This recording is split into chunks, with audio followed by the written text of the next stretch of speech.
Então, o texto dessa manhã é Mateus capítulo 6, do verso 16 até o verso 18. Quando jejuardes, não vos mostreis contristados como os hipócritas, porque desfiguram o rosto com o fim de parecer aos homens que jejuam.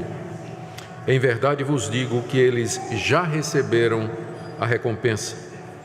Tu, porém, quando jejuares, unge a cabeça e lava o rosto, com o fim de não parecer aos homens que jejuas, e sim ao teu Pai em secreto. E teu Pai que vê em secreto te recompensará. Até aqui, queridos, a leitura da palavra de Deus. Vamos orar mais uma vez, pedindo que o Espírito Santo nos conduza na compreensão da passagem. Nosso Deus, nós queremos pedir que Tu nos conduzas pela Escritura o conhecimento da Tua vontade.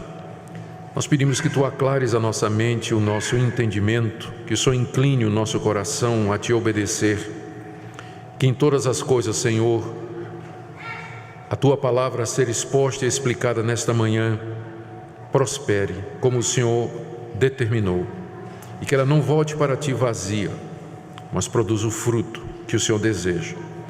Nos ajuda a entender esse assunto tão importante na Bíblia. É o que te pedimos em nome de Jesus. Amém. Meu objetivo nessa manhã, irmãos, é falar a respeito do jejum e da relação do jejum com a oração.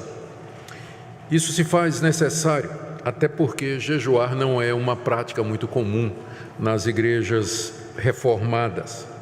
Há inclusive quem defenda que jejum é uma prática judaica e não mais uma prática cristã. E do outro lado, há também muitos exageros e abusos com relação à prática do jejum em muitas igrejas que se dizem evangélicas. Por isso que é necessário nós irmos à Escritura, à Bíblia, e procurarmos aprender dela o que o Senhor nos revela a respeito desse assunto. A passagem que eu li para os irmãos faz parte do ensino do nosso Senhor naquele que ficou conhecido como o Sermão do Monte. No capítulo 6, verso 1, Jesus introduz a questão da prática religiosa, ou de como nós devemos na prática expressar a nossa fé. Ele diz no verso 1: guardai-vos de exercer a vossa justiça diante dos homens, com o fim de serdes vistos por eles. Doutra sorte não tereis galardão diante de vosso Pai Celeste. E a partir daqui, então, Jesus fala de 3 práticas dos judeus que refletiam a fé que eles tinham em Deus e aquilo que eles acreditavam da parte de Deus. No verso 2 ele diz: quando, pois, deres esmola. No verso 5, quando orardes. E no verso 16, quando jejuardes. Eram as 3 coisas que caracterizavam o judeu piedoso.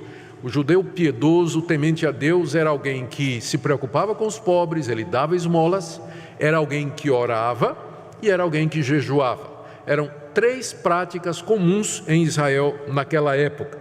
Portanto, ao incluir aqui o jejum ao lado de oração e de dar esmolas, o Senhor Jesus nos ensina que jejuar faz parte da vida cristã, que faz parte daquelas disciplinas e práticas espirituais que Deus colocou como meio de crescimento e de expressão da nossa fé e devoção a Ele.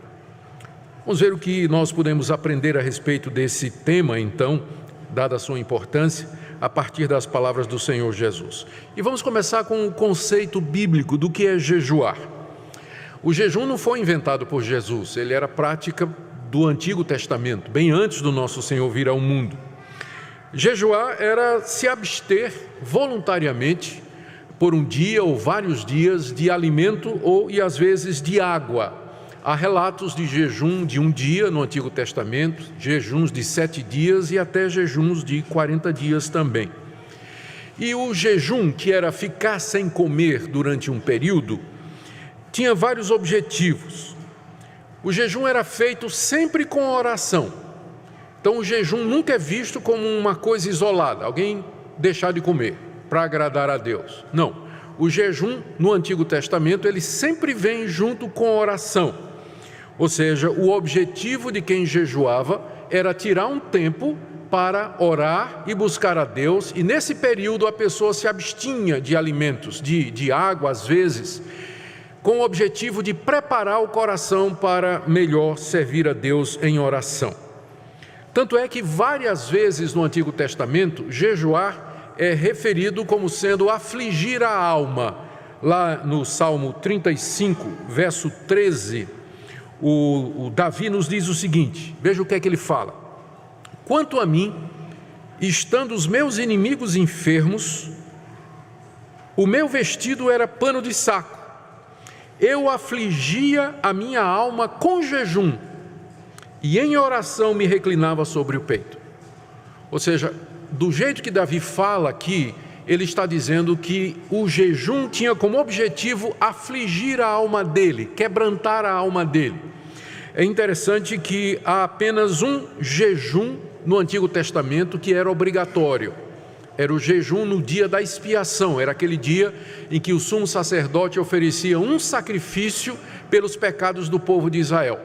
E Moisés, ao falar sobre aquele dia, ele diz lá em Levítico 16, 29, nesse dia da expiação, vocês vão afligir a alma de vocês. Ele diz umas 3 vezes isso, a palavra jejum não aparece, mas é o que significa afligir a alma.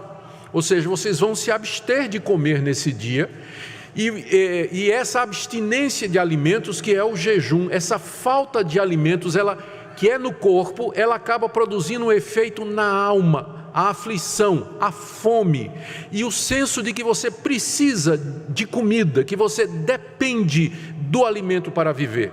E isso haveria de refletir a atitude do judeu, da mesma forma que o corpo dele sentia falta do alimento, a sua alma deveria sentir falta de Deus, a dependência de Deus, de como ele precisava de Deus para poder viver aqui nesse mundo. Então havia um dia no ano em que o jejum era mandatório para o judeu, mas apesar disso, os judeus costumavam tomar iniciativas para jejuar. Há vários casos, muitos casos que estão relatados no Antigo Testamento, de jejuns que eram praticados pelos judeus como povo ou individualmente. E geralmente eles faziam isso quando eles estavam tristes pelos pecados que eles cometeram, estavam arrependidos, queriam pedir perdão a Deus, então como expressão do quebrantamento do coração, eles ficavam sem comer um dia ou vários dias, enquanto buscavam a Deus, pedindo perdão de Deus e reconciliação com Deus. Uma outra ocasião em que os judeus jejuavam, sem ser no dia da expiação, era quando eles estavam angustiados com alguma calamidade pública, tipo assim, as chuvas não estavam chegando, havia o risco de perder a colheita, havia uma grave crise econômica, ou então eles estavam diante de uma guerra, um inimigo mais poderoso estava vindo, então o judeu afligia a sua alma, ele buscava a Deus, ele se humilhava diante de Deus, ficava sem comer e dedicava tempo a implorar a Deus a sua graça e a sua misericórdia. Então era assim que era praticado o jejum no Antigo Testamento. Aqui Jesus espera que os seus discípulos jejuem também, porque veja aqui, voltando para o nosso texto de Mateus 6, ele diz no verso 16, quando jejuardes? Ou seja, ele está pressupondo que os seus discípulos vão continuar a prática de jejum, que era conhecida do povo de Deus no Antigo Testamento. Ele não está abolindo o jejum, ele está pressupondo que os seus discípulos continuarão essa prática, não é? Nós, então, não há dúvida nenhuma de que o jejum faz parte da nossa expressão cristã de piedade, de serviço a Deus e de adoração. O próprio Jesus, mais adiante, aqui no próprio Evangelho de Mateus, capítulo 9, ele ensina que depois da sua morte e da sua ressurreição, os seus discípulos haveriam de jejuar. Vamos ler a passagem? Está aí do verso 14 a 17, nesse mesmo Evangelho, capítulo 9, 14 a 17. Vieram os discípulos de João e perguntaram a Jesus, por que nós jejuamos e os fariseus muitas vezes e os teus discípulos não jejuam? Respondeu Jesus, podem acaso estar tristes os convidados para o casamento enquanto o noivo está com eles? Dias virão, contudo, em que lhes será tirado o noivo e nesses dias hão de jejuar. Embora Jesus, no capítulo 6, tenha pressuposto que os seus discípulos haveriam de jejuar, aparentemente Jesus não esperava que eles fizessem isso o tempo todo, como os fariseus e como os discípulos de João Batista. Tanto é que estes estranham que os discípulos de Jesus não viviam jejuando, como os fariseus. Os fariseus jejuavam toda segunda e toda quinta-feira. E os discípulos de Jesus não seguiam essa prática, que era uma prática oriunda do rabinismo, do judaísmo daquela época. Ela não está nem prevista no Antigo Testamento, 2 dias regulares de jejum. E eles estranhavam: o senhor não é um rabino, o senhor não é um mestre? Os discípulos dos fariseus jejuam, os discípulos de João Batista jejuam, mas os teus não jejuam. Aí Jesus disse para eles, ele usou uma paráfrase, uma figura: se você vai numa festa de casamento, o noivo está lá com a noiva, ele é o centro da festa, eles são o centro da festa, há toda aquela alegria. Quem é que vai jejuar numa festa de casamento? Quem vai para uma festa de casamento vai para se alegrar, vai para comer e vai para beber. Era assim que se fazia naquela época. Então, são expressões de alegria. Não faz sentido você jejuar numa festa de casamento. O que Jesus queria dizer? Eu sou noivo e eu estou aqui com os meus discípulos. A minha presença entre vocês é como a presença do noivo numa festa. Não faz sentido meus discípulos jejuarem enquanto eu estou aqui, porque jejum é uma expressão de quebrantamento, de tristeza, e eles não têm motivo para isso, porque eu estou aqui entre eles. Mas, Jesus disse, final do verso 15, dias virão em que o noivo vai ser tirado. Aí então eles vão jejuar. Jesus certamente está se referindo ao fato de que ele haveria de morrer, ressuscitar e voltar para o céu. Então, na ausência física de Cristo, sem a presença ressurreta física do Senhor aqui nesse mundo, os discípulos encontrariam motivo para jejuar, para buscar ao Senhor, para clamar pela sua vinda, pela instalação do seu reino, pelo avanço da sua palavra, progresso da igreja. Então, ele está pressupondo que depois que ele voltou para o céu, os discípulos encontrariam ocasião para jejum.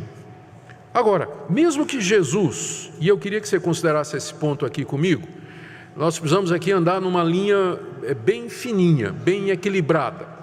Apesar do Senhor Jesus ter pressuposto que os seus discípulos haveriam de jejuar, isso é muito claro, jejum é uma prática cristã. Contudo, não parece que Jesus considerava que o jejum era para ser tão frequente e tão constante como, por exemplo, as orações. O próprio Jesus, que nós sabemos, pelo registro bíblico, só jejuou uma vez. Foi 40 dias, é verdade. Mas nós não temos relato, os evangelhos não descrevem Jesus jejuando durante o seu ministério. Diz que ele se retirava para orar muito cedo. Ele procurava ficar sozinho e ele buscava o Pai em oração. Mas não há nenhum registro de que durante os 3 anos, depois daqueles 40 anos de jejum, 40 dias de jejum, Jesus então, durante os 3 anos que ele passou ministrando, que ele jejuava regularmente. Então, mesmo que ele admitia e queria que o jejum fosse feito, ele não parece ter visto isso como sendo uma prática tão frequente como a oração. Ele mesmo, numa certa ocasião, parece ter colocado o jejum como sendo alguma coisa especial. Os discípulos tentaram expelir um demônio e não conseguiram. Jesus expeliu o demônio com a palavra. E os discípulos perguntaram: por que nós não conseguimos expelir o demônio? Qual foi a resposta de Jesus? Essa casta só sai com jejum e oração. Ou seja, parece que ele coloca jejuar e orar para momentos críticos, momentos específicos de confronto com poderes das trevas, um momento de dificuldade. Ali então o jejum entra. Não parece ter sido uma coisa regular, mas é para jejuar em certas e determinadas ocasiões. E com isso bate o que nós encontramos no livro de Atos. No livro de Atos, que relata o ministério dos apóstolos e o crescimento da igreja cristã, apenas o jejum aparece somente em 2 situações. Uma lá em Atos capítulo 13, verso 1, quando diz que a igreja de Antioquia, na verdade os líderes da igreja de Antioquia, estavam servindo ao Senhor com jejuns e oração, e o Espírito Santo diz: separa Paulo e Barnabé para a obra que eu tenho chamado. E eles, com jejuns e oração, enviaram aqueles missionários para aquela que foi a primeira viagem missionária do apóstolo Paulo. E o texto continua. No final dessa viagem, no capítulo 14, depois de ter plantado várias igrejas, Paulo e Barnabé elegem presbíteros para governar estas igrejas, e diz lá que eles fizeram estas eleições com jejum e oração. Fora essas duas ocasiões, não há registro no livro de Atos de mais nenhuma ocasião em que as pessoas estavam jejuando. O que nos mostra a importância, e longe de mostrar que o jejum não era algo que não era feito, ao contrário, nos mostra o valor do jejum quando ele é usado em situações especiais, em momentos de crise, em momentos específicos. No livro de Atos você encontra a igreja orando, vários e vários relatos da igreja em oração, de jejum apenas 2 vezes. No apóstolo Paulo, o apóstolo Paulo costumava jejuar diante das angústias, adversidades e dificuldades do seu ministério.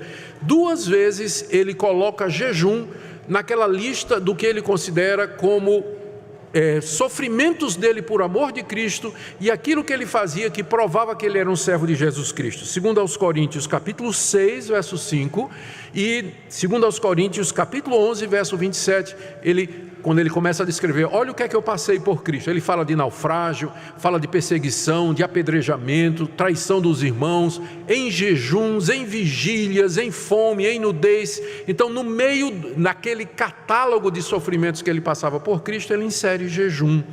Ou seja, mostrando que ele costumava jejuar no meio das adversidades que ele enfrentava na pregação do Evangelho.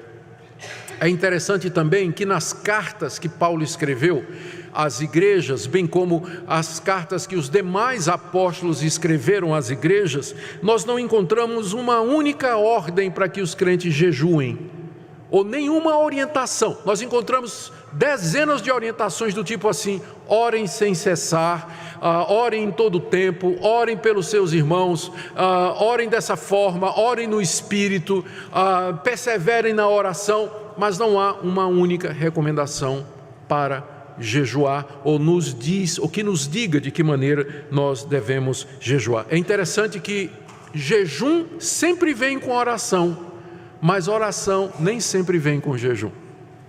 E isso resume o que a gente encontra no Novo Testamento. Por isso nós precisamos dizer que o jejum é, em primeiro lugar, voluntário para os cristãos. É alguma coisa que é entre você e Deus. Orar você não tem opção. Há ordens e mandamentos claros na Bíblia de que a gente deve orar em todo o tempo. Mas jejuar é alguma coisa que é colocado como voluntário. Jesus pressupõe que jejuar vai fazer parte da nossa piedade. Então, isso é alguma coisa que você, como indivíduo, você decide. Um momento difícil da sua vida, você está arrependido dos seus pecados, você quer buscar a Deus, você quer toda semana separar 1 dia, 2 para jejuar. Isso é completamente dentro da sua decisão diante de Deus. Você pode fazer isso, desde que não faça com ostentação, como Jesus diz aqui. Desde que não seja alguma coisa do tipo assim: ei, eu jejuo toda terça e toda quarta, né? Bota no Facebook, jejuando, né? Não. Isso é algo do indivíduo diante de Deus, tá? E segunda coisa que nós vemos é que, como igreja, é possível, desejável, que a igreja marque dias especiais de jejum e oração quando a situação o exige. Calamidade pública, crise como a que nós estamos enfrentando, eleição de presbíteros, eleição de pastor, eleição de oficiais, são momentos que a gente vê na Bíblia em que o jejum era praticado. Era praticado. Então está correto quando a igreja resolve separar um dia para jejuar e orar. Então, é isso que nós aprendemos. Primeiro, o que era o jejum, já vimos. Segundo, O jejum era esperado como prática da expressão da piedade, da nossa fé em Jesus Cristo, embora não com a mesma frequência e constância que a oração, mas com certeza está lá. Terceira coisa que nós aprendemos do texto é que Jesus esperava que seus discípulos, quando jejuassem, o fizessem pela razão certa. Vocês vão jejuar, isso aí é tranquilo, mas vocês têm que fazer isso pelo motivo certo. Veja como ele diz, voltando agora para Mateus 6, outra vez o verso 16. Quando jejuardes, não vos mostreis contristados como os hipócritas, porque desfiguram o rosto com fim de parecer aos homens que jejuam. Em verdade vos digo que eles já receberam a recompensa. Tu, porém, quando jejuares, unge a cabeça e lava o rosto, com o fim de não parecer aos homens que jejuas, e sim a teu Pai em secreto, e teu Pai que vê em secreto te recompensará. Aqui o Senhor Jesus está orientando os seus discípulos que, ao jejuarem, eles não façam pela mesma razão que os fariseus e judeus da sua época faziam. Já no Antigo Testamento, os judeus já tinham distorcido o jejum, a ponto de que o profeta Isaías, Deus falando através do profeta Isaías, repreendeu o povo por conta do tipo de jejum que ele fazia. Vamos aí, abra aí em Isaías capítulo 58. Abra sua Bíblia comigo, Isaías 58. Aqui o profeta repreende o povo, Deus falando pelo profeta, repreende o povo com relação à prática do jejum.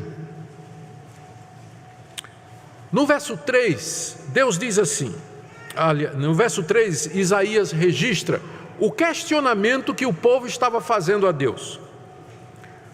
Olha o que o povo estava dizendo a Deus. Por que nós jejuamos e tu não olhas para isso? Por que nós afligimos a nossa alma com jejuns e tu não levas em consideração? O povo está perguntando a Deus, Deus, nós estamos jejuando. Nós estamos aqui tirando o dia para jejuar, nós estamos aqui tirando a semana para jejuar, mas o Senhor não está respondendo nossa oração, parece que não está adiantando. Por que a gente jejua e o Senhor não está atendendo? Olha a resposta de Deus no verso 3. Porque no dia em que jejuais, cuidais dos vossos próprios interesses, e cuidais, exigis que se faça todo o vosso trabalho.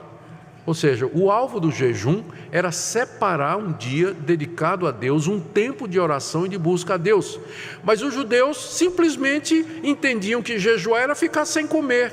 E no dia que eles tinham estabelecido para o jejum, cada um ia cuidar das suas coisas, só ficando com fome. Isso não é o jejum. O objetivo do jejum não é você fazer dieta para perder peso. Tem um propósito espiritual no jejum.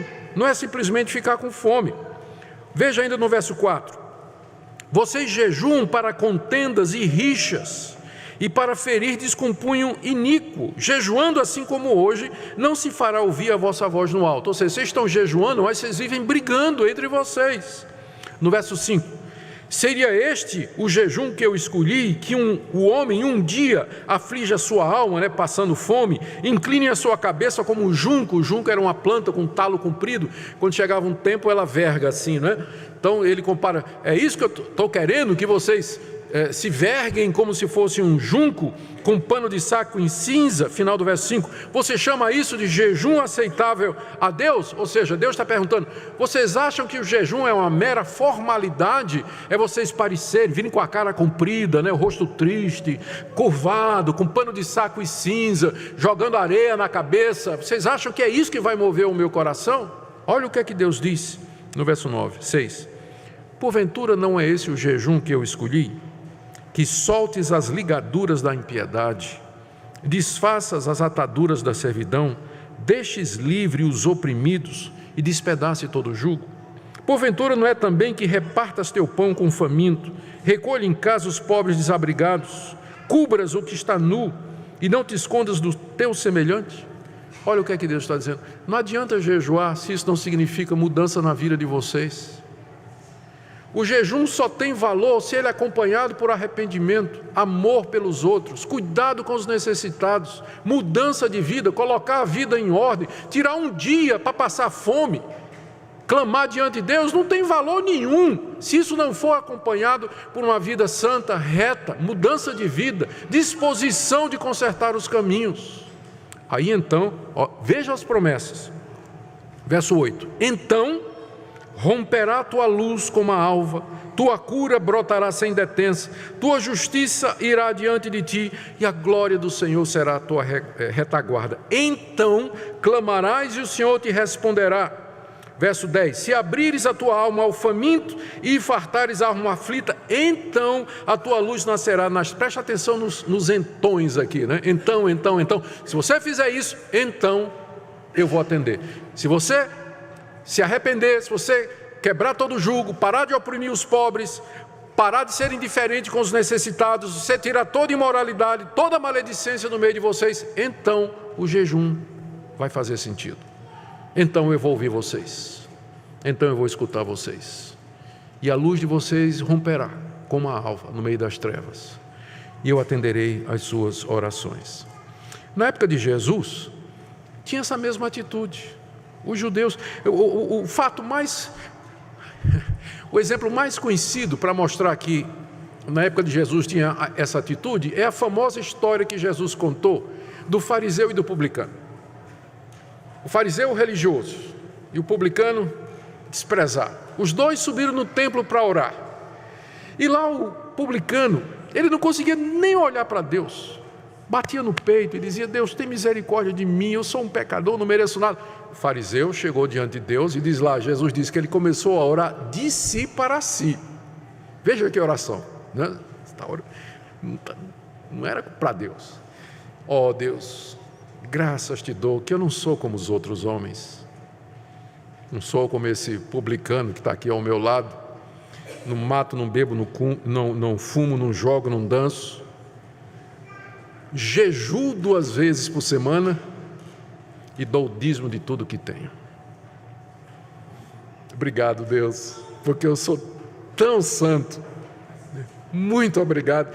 Não sou como essa gentalha aqui ao meu lado, mas eu sou espiritual. Eu cumpro o teu querer.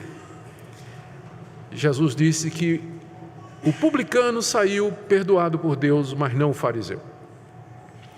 Essa atitude do fariseu refletia bem a atitude das pessoas na época de Jesus, não todos, é claro, para com o jejum. Era visto como algo meritório, como uma cerimônia religiosa que, se você fizesse, Deus teria a obrigação de lhe atender. E era feito com ostentação, que é o ponto aqui de Mateus 6, que Jesus está combatendo. Quando você jejuar, não seja como essas pessoas. Ele está dizendo para os discípulos dele: quando vocês jejuarem, não façam como essas pessoas. Como é que eles faziam? Além de ficar se gloriando, olha o que é que Jesus disse: eles querem ser vistos pelos homens. Aí o que é que ele fazia? Desfigurava o rosto, deixava a barba crescer. Não quer dizer que todo mundo de barba grande é hipócrita, né? Mas não aparava, não cuidava, né? Deixava o cabelo, ficava despenteado o cabelo, ia para a praça pública andando devagarzinho, né? Cabeça baixa, todo desgrenhado. Aí os caras olhavam e diziam: puxa, esse homem é muito santo, está jejuando. Que homem santo, um dia eu vou querer ser como ele. É meu exemplo, né? Está lá o sujeito hipócrita, não é? Ele podia até estar jejuando de verdade. O ponto é que alguns nem faziam isso, parecia que estava, mas ele podia até estar jejuando de verdade, mas a motivação era errada. Ele queria ostentar, ele queria parecer aos homens, ele queria impressionar as pessoas com sua piedade. E Jesus disse: não faça como eles. Não faça como eles. Então, como deveríamos fazer? Primeiro, sem ostentação. Alguns chegam ao ponto de dizer que o problema do jejum público, como o que a gente vai ter domingo que vem, é que vai dar motivo para ostentação, porque aí eu vou saber quem é que está jejuando, né? E jejum é meio que uma coisa que secreta. Mas, na verdade, Jesus não está proibindo que os crentes tirem dias para jejum e oração juntos, porque nós vemos isso no livro de Atos acontecendo. O que ele está proibindo é o motivo errado pelo qual nós vamos jejuar. Nós não vamos jejuar para ostentar diante dos homens, nós não vamos jejuar como se isso fosse uma coisa meritória diante de Deus, mas na verdade nós vamos fazer pelo motivo correto. Nós fazemos isso para buscar a Deus e não um aplauso humano, e juntamente com a reforma de vida que o profeta Isaías já mencionou. A quarta coisa que nós aprendemos aqui do texto, a primeira é que Jesus espera que a terceira coisa, a primeira é que Jesus espera que nós jejuemos. A segunda é que ele espera que nós o façamos da maneira correta. E terceiro, ele encoraja os seus discípulos a jejuar, dizendo que Deus haverá de recompensar. Veja o final, voltando lá para Mateus, veja o final do verso 18. Veja o verso 18, quando ele diz que você tem que jejuar com o fim de não parecer aos homens que jejuas, e sim ao teu Pai em secreto, e teu Pai que vê em secreto te recompensará. Então Jesus está encorajando os discípulos a jejuar, falando de que há uma recompensa da parte de Deus para aqueles que o buscam com o jejum da forma correta. O que significa recompensar? Precisamos ter cuidado aqui para entender o que Jesus está dizendo e não pensarmos que se trata de uma transação com Deus, tipo assim, eu vou jejuar e Deus vai me recompensar, como se o jejum em si fosse meritório. O jejum em si, ele não é meritório. O jejum, na verdade, ele sempre vem associado com oração na Bíblia e ele é o preparativo para a oração. O jejum quebranta a nossa dependência carnal, mostra a nossa dependência de Deus, o quanto nós somos vulneráveis, o quanto somos mortais, mostra como a gente está viciado nas coisas desse mundo. O jejum é bom para mostrar quem nós somos, e aí nesse ambiente você vai orar da forma correta. O jejum é bom para colocar a sua alma na direção correta na hora de orar. Então, quando diz que Deus vai recompensar, não é que é o jejum em si que é meritório, mas é porque o jejum nos ajuda a orar da forma correta, e Deus então está disposto a nos atender quando nós oramos da forma correta. No contexto aqui, a recompensa que Deus promete significa simplesmente a aprovação dele. Porque veja só, vamos voltar lá para o caso da esmola, no verso 2. Quando você der a sua esmola, não toque trombeta, porque os hipócritas fazem isso para serem glorificados pelo homem. Ou seja, quando você contribui para a igreja e você alardeia o quanto você está dando para os pobres, para a igreja, manutenção do trabalho, as pessoas olham para você e, muito bom, essa é a sua recompensa. Aplauso humano, tudo. Mas quando você contribui discretamente, não está buscando a glória humana, Deus vai aprovar o que você está fazendo. Deus vai te recompensar, diz Jesus. Veja no verso 4, a tua esmola fica em segredo e teu Pai que vê em secreto te recompensará. Mesma coisa com relação à oração. Verso 5, quando você orar, não seja como o hipócrita que ora querendo parecer aos homens que é piedoso, mas se tranque no quarto, final do verso 6, e teu Pai que vê em secreto te recompensará. Certo? Mesma coisa é o jejum. Se você jejuma para ser visto pelos homens, para se exibir alguma coisa, sua recompensa é essa, o aplauso humano. Mas quando a gente faz pelo motivo certo, na busca de Deus, de coração, então é Deus quem nos recompensa. Nós temos a aprovação dele. Ele se alegra em nós e ele se regozija em nós. Essa é a nossa maior recompensa. Vamos fechar aqui com algumas lições que a gente pode tirar de tudo isso que falamos. Primeiro, jejuar faz parte das disciplinas espirituais que nos ajudam a crescer espiritualmente. Segundo, jejum é mais do que parar de comer ou beber durante um período. Jejuar significa separar um tempo para buscar a Deus em oração, um período de mortificação do nosso corpo e aflição da nossa alma, em que nós nos quebrantamos diante de Deus e clamamos a Ele, confessando os nossos pecados. Terceiro, O jejum, ele tem que ser acompanhado com reforma de vida, com mudança de atitude, com transformação do nosso coração e do nosso comportamento, senão é mais um ritual vazio que nós vamos fazer. Quarto, temos que lembrar que o jejum, ele não é meritório. Ele não é meritório, mas ele serve para nos preparar para orar. Quinto, o jejum tem que ser feito de forma discreta, porque o alvo é ter comunhão com Deus e conhecê-lo mais e não parecer aos homens que nós somos espirituais. Sexto, é lícito que a igreja promova dias de jejum e oração, convidando seus membros a participar quando entender que a ocasião assim o demanda. A confissão de fé da nossa igreja, da Igreja Presbiteriana do Brasil, coloca o jejum como sendo um dos elementos extraordinários do culto.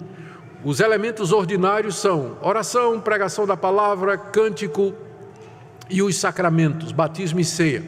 E os extraordinários são ações de graças e jejuns, que devem ser celebrados quando a igreja entender que são convenientes e necessários. Jejum diante da calamidade, ação de graças quando a calamidade passar. É assim que a nossa confissão de fé estabelece, no que é seguida também pelo princípio de liturgia da nossa igreja. Aplicações práticas finalizando. Eu quero trazer aqui então, finalmente, uma palavra para quem nunca jejuou. Fique tranquilo, eu não vou pedir para levantar a mão quem nunca jejuou. Mas eu sei que tem gente aqui que nunca jejuou. Então, eu queria encorajar você a experimentar fazer isso. Queria encorajar você a experimentar jejuar.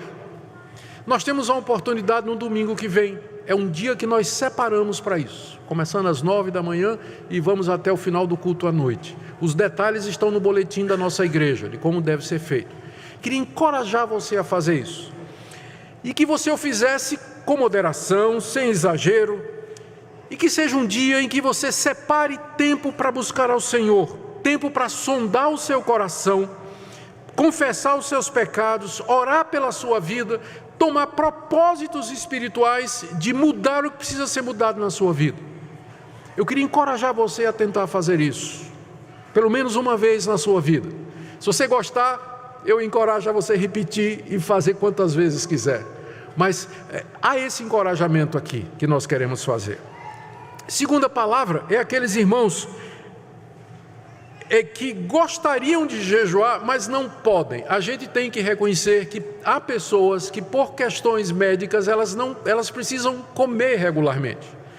Não podem ficar muito tempo privadas de alimentação. Nós não queremos colocar um fardo em cima dessas pessoas que são impedidas por questões médicas de jejuar. Mas lembre que o ponto central do jejum não é ficar sem comer, mas é a aflição da alma, é o quebrantamento, é o tempo em oração de busca a Deus. Ou seja, mesmo que você, domingo que vem, você não venha jejuar, porque você não pode, mas mesmo assim você pode se juntar a nós, em oração, em quebrantamento, em súplica diante de Deus.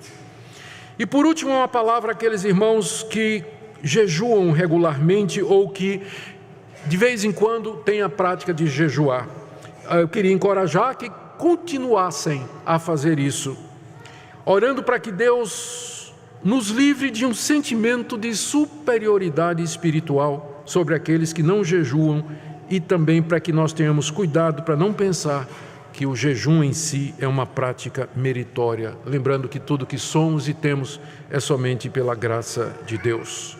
Em resumo, meus irmãos, o que o Senhor Jesus nos ensina aqui, quando Ele fala também das esmolas, das orações e do jejum, é que aqui nesse mundo, o objetivo nosso com a prática dessas coisas é a glória de Deus. Nós fazemos para Deus, a nossa recompensa é de Deus.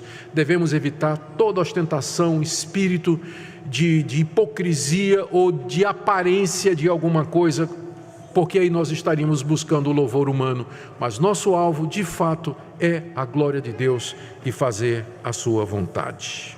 Amém.